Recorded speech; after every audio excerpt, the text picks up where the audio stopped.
यो चाहिँ असन बजार हो। यो चाहिँ अहिले चाहिँ प्रत्येक शनिबार चाहिँ असन बजारमा चाहिँ फुड फेस्टिभल हुने गर्छ। तपाईहरु पनि जान सक्नुहुन्छ। यहाँ विभिन्न नेवारी परिकारहरु चाहिँ तपाईले पाउन सक्नुहुन्छ भनेदेखि यहाँनिर सबै कुराहरु एकदम अफरमा पनि हुने गर्छ शनिबार चाहिँ।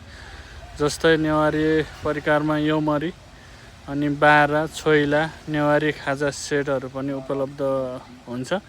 तपाईहरु टक्क शनिबार चाहिँ असन घुम्न जाँदै हुनुहुन्छ भने चाहिँ एकदम दामीको परिकारहरु चाहिँ टेस्ट गर्न सक्नुहुन्छ।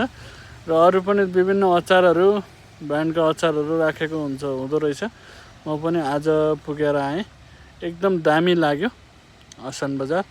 जस धेरै परिवर्तन भएको छ। अहिले धेरै खुल्ला गाडीहरु केही पनि छिर्न नदिने शनिबार।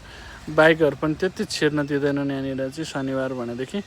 तपाई यहाँ मजाले विभिन्न नेपाली सामानहरु हस्तकला सामानहरु पनि हजुरले यहाँबाट लिन सक्नुहुन्छ। अनि विभिन्न सामानहरु नयाँ परिकारहरु टेस्ट गर्न नि सक्नुहुन्छ।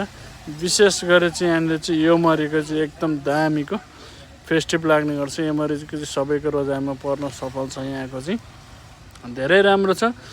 तपाईहरु पनि भिजिट गर्नु होला। एकचोटी शनिबार भ्याउन सक्नुहुन्छ नि प्रत्येक शनिबार लाग्ने गर्छ यहाँनिर।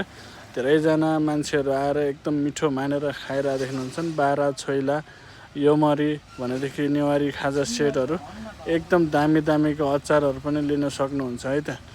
तपाईहरु पनि भिजिट गर्नु होला है त। असन बजार टक्कसँगले एकदम दामी शनिबार घुम्न जान सक्नुहुन्छ है त। एकदम राम्रो छ। दामी लाग्यो नयाँ परिवर्तन। Thank you.